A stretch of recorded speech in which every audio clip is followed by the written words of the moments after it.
पाकिस्तान और अमेरिका प्रेम की चर्चा इसलिए क्योंकि दुनिया भर ने बीते कुछ सालों में जिस तरह से ट्रंप के आने के बाद भारत पाकिस्तान के बीच की तल्खियों में उन्हें स्वाद लेते देखा। भारत के द्वारा पाकिस्तान की वजह से अंतर्राष्ट्रीय मंच पर जितने भी प्रयास पाकिस्तान को आतंकी नेशन बताने के हुए थे, उस पर पूरा व्हाइट वॉश होते देखा। ट्रंप ने जिस तरह से पाकिस्तान के फील्ड मार्शल को अपना सबसे प्रिय फील्ड मार्शल बताया, पाकिस्तान की मध्यस्थता के कसीदे कसे, कहा कि मीडिएटर हो तो पाकिस्तान जैसा, अब उन सभी चीजों पर पानी फिरता जा रहा है। चर्चा है कि ट्रंप के करीबी जो फील्ड मार्शल हैं, जिन्होंने ट्रंप को यह आश्वासन दिया था कि चिंता मत करिए कि ईरान को टेबल पर हम लेकर आएंगे, ट्रंप ने ईरान के लिए पाकिस्तान को भले ही टेंडर दिया हो, लेकिन ट्रंप ये भूल गए थे कि ये वही पाकिस्तान है जिसे पिछली बार जब ट्रंप का शासन था, उस समय ट्रंप पानी पी पी कर कोसा करते थे। कहते थे कि अफगानिस्तान के अंदर जो हालात हुए हैं वो पाकिस्तान की वजह से हुए हैं। ट्रंप बदल गए। ट्रंप को लगा कि शायद आसिम मुनीर ज्यादा अच्छे से वफादारी निभाएंगे, लेकिन जिस देश को ही आपने वफादार कभी देखा ना हो, भारत की नजर में जो हमेशा से दलाल रहा हो, वो कैसे अपनी भूमिका में सही से फिट होता। अल्टीमेटली उसने वही किया जिसका डर था। वो फिर से डबल क्रॉस कर गया। Double cross Bharat, Pakistan, China इस रेफरेंस में नहीं था। Double cross America, Pakistan, China में था। और इस डबल क्रॉस की कीमत जब पाकिस्तान को समझ में आने लगी, तब उसने भरपूर वसूली करी, लेकिन ट्रंप को देर से समझ में आई। हेडलाइंस बनना शुरू हुई कि ट्रंप ने इन्हें साइडलाइन कर दिया है। हेडलाइन इस तरह से बनने लगी कि Trump sideline Pakistan from Iran talks. Bharat ने पहले भी कहा था कि पाकिस्तान एक दलाल देश है, इसकी कोई क्रेडिबिलिटी नहीं है, इसके रोकने से युद्ध नहीं रुकेंगे। ईरान भले ही कह दे, लेकिन दुनिया में इसका कोई इंपैक्ट नहीं होगा। लेकिन आज जो हो रहा है, उसकी मैं आपके सामने डिटेल व्याख्या करूंगा और बताऊंगा कि कहां जाकर पाकिस्तान ने अमेरिका को फिर डस लिया। कहां जाकर अमेरिका को यह एहसास हुआ कि अच्छा होता कि इसके साथ हम पहले से ही ना चले होते। पर ठीक है, देर से आए दुरुस्त आए। अल्टीमेटली अमेरिका और ईरान के बीच में मध्यस्थता करा रहा पाकिस्तान फिर से पेज से गायब हो गया है। क्यों हुआ जरूर बताऊंगा, लेकिन उससे पहले आपसे एक छोटी सी रिक्वेस्ट, और वो ये कि चैनल को जाकर सब्सक्राइब कर लीजिए। जिस चैनल पर आप मुझे सुन रहे हैं, उसमें आपको छोटा सा काम करना है। कुछ इस प्रकार से सब्सक्राइब का बटन लिखा हुआ होगा, आप उसे क्लिक करेंगे। क्लिक करते ही कुछ इस प्रकार से आपको दिखाई देगा। आपको क्लिक कर लेना है, सब्सक्राइब कर देना है। ये इसलिए कह रहा हूं क्योंकि आप में से बहुत सारे लिसनर्स ने, आधे से अधिक लिसनर्स ने, जो हमें सुनते जरूर हैं लेकिन सब्सक्राइब नहीं किया हुआ है। आपके करने से हमें हमारा काम करने में और मोटिवेशन मिलता है। आप हमारा साथ दें। चलिए आगे बढ़ते हैं साथियों। चर्चा है कि अल्टीमेटली ऐसा हुआ कैसे। देखिए, आप सब जानते हैं ट्रंप जब से सत्ता में आए हैं, लगातार उनके बीते 1 डेढ़ साल के कार्यकाल में उन्होंने भारत के साथ पता नहीं कौन से जमाने का अपना गुस्सा निकाला। उनको हो सकता है कि पिछली बार जो हाउडी मोदी रहा होगा, उसके बाद बाइडेन काल में प्रधानमंत्री का जाकर ट्रंप से ना मिलना उन्हें शायद बुरा लगा हो, जो भी है। कुल मिलाकर लेकिन पाकिस्तान को इन्होंने खूब तवज्जो दी। खूब तवज्जो इतनी दी कि बार-बार लिखते कि पाकिस्तान के कहने पर और देशों के कहने पर हम मध्यस्थता करने जा रहे हैं। चर्चाएं आने लगी। चर्चाएं होने लगी कि अब अमेरिका और ईरान के बीच में युद्ध रुक जाएगा। पाकिस्तान ने इसके खूब कसीदे कसे, इतना हुआ कि जेडी वेंस तक पाकिस्तान चले आए। बाकायदा उनका बढ़िया स्वागत हुआ। ईरान के विदेश मंत्री पाकिस्तान में आए। दुनिया वालों को लगने लगा कि अब तो सब बहुत ही अच्छा हो गया। यहां से निकल करके ये दूसरे देशों में जाकर के भी, यहां पर बर्किनस्टॉक में जाकर के इन लोगों के बीच में दूसरे शहरों में जाकर के एग्रीमेंट होने लगे। पाकिस्तान की मध्यस्थता इस तरह से चर्चा में आने लगी कि इन्होंने अब अमेरिका और ईरान का युद्ध रुकवा दिया है। लेकिन क्या युद्ध रुका? नहीं रुका। तो जो पाकिस्तान अपने आप को समझ रहा था कि उसने इन दोनों को ब्रोक करा दिया है, ब्रोकरिंग करा दी है, वो असल में फेल मार गया। अब ये फेल क्यों मारा, उसके कई कारण हो सकते हैं, लेकिन जिस कारण से पाकिस्तान को इज्जत मिली थी, अब वो पूरी तरह धूमिल हो चुकी है। उस मध्यस्थता के बाद से लगातार अब तो 3 हफ्ते हो चुके हैं, अमेरिका और ईरान के बीच में युद्ध थमा नहीं है। युद्ध थमा नहीं, तो इसका मतलब पाकिस्तान का कोई वैल्यू नहीं। ऐसे में लगातार 13वीं नाइट हो चुकी है 24 जुलाई तक। 24 जुलाई क्या, अब तो आप 20 दिन से अधिक हो चुका है जब लगातार ईरान पर हमले हो रहे हैं। और बार-बार अमेरिका ईरान को यही धमकी दे रहा है कि तुम्हारा आखिरी मौका है, मान जाओ, नहीं तो तुम्हें हम फिर से खत्म करेंगे, हम तुम्हारे साथ बहुत नुकसान कर देंगे।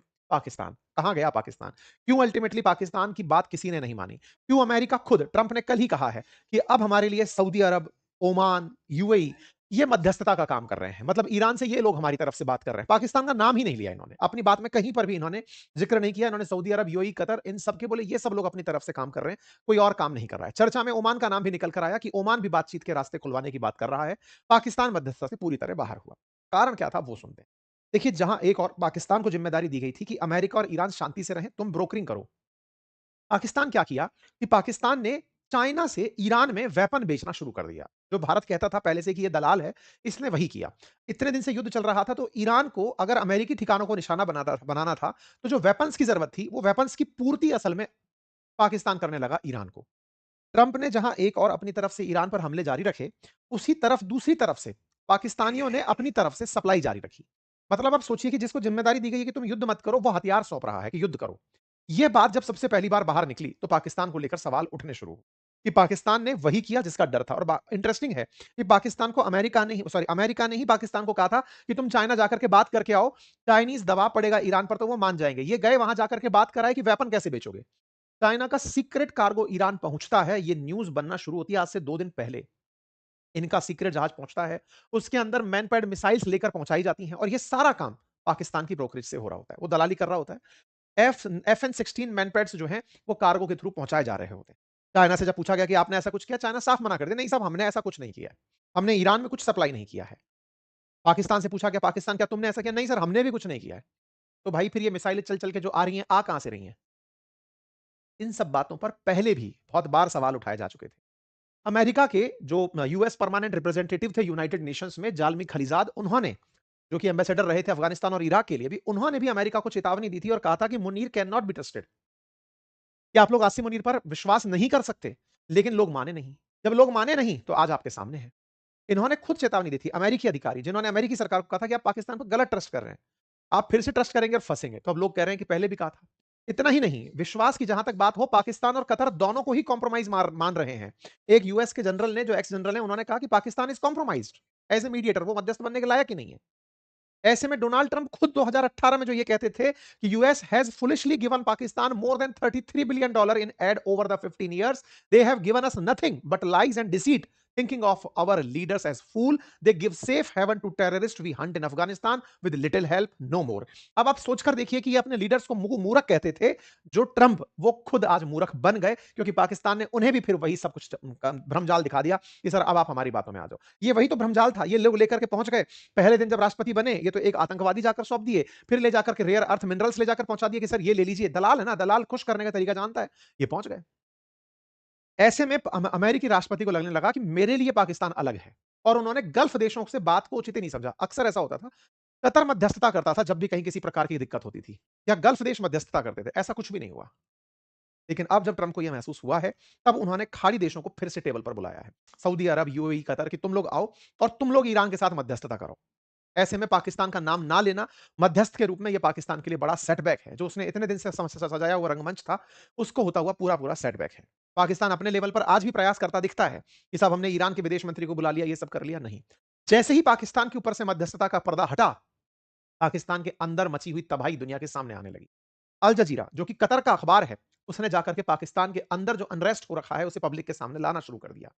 कौन सा अनरेस्ट? पाकिस्तान ऑक्यूपाइड कश्मीर में चुनाव चल रहे हैं, और वहां चुनाव के अंदर जीतने के लिए शहबाज शरीफ की पार्टी ने ना जाने कितने टेंट्रम्स किए हुए हैं।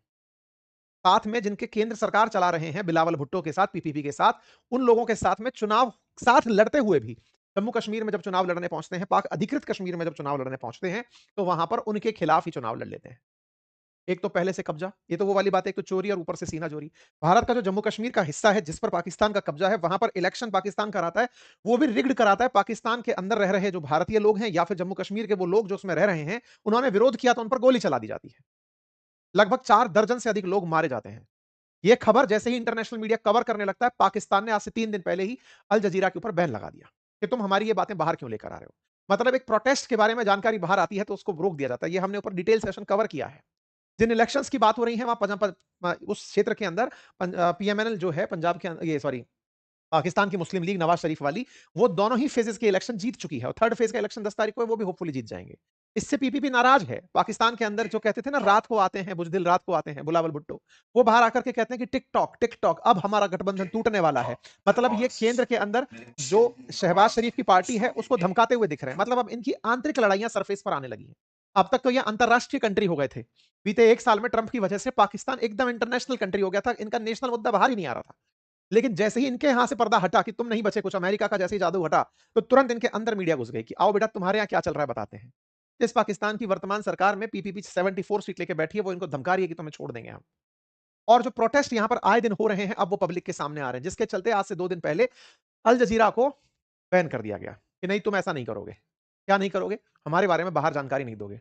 अल जजीरा की तरफ से रिपोर्ट्स की जा रही थी, जानकारियां बाहर दी जा रही थी कि साहब यहाँ पर देखो किस तरह से लोग मारधाड़ कर रहे हैं। पाकिस्तान ने वो बैन कर दिया। इवन कोई भी इंटरनेशनल मीडिया अब वहां नहीं जाएगा जहां पर इस तरह से पाकिस्तान की सेना लोगों को मार रही है।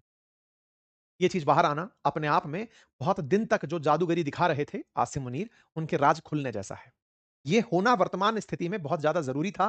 ट्रंप को अगर ट्रंप ट्रेड वॉर कर रहे होते तो शायद पाकिस्तान का गोल्डन डे चल रहा होता। लेकिन ट्रंप ईरान के साथ जब से उलझे, इनका असल चेहरा सामने उजागर हो गया। ट्रंप देर से समझे लेकिन सही समझे। बाकी आपको क्या लगता है कमेंट बॉक्स में ज़रूर बताएँ। बताने से पहले उसके ऊपर ही एक ऑप्शन सब्सक्राइब का है, उस ऑप्शन को ज़रूर क्लिक कर दें, चैनल सब्सक्राइब कर लें और अगर सब्सक्राइब किया हुआ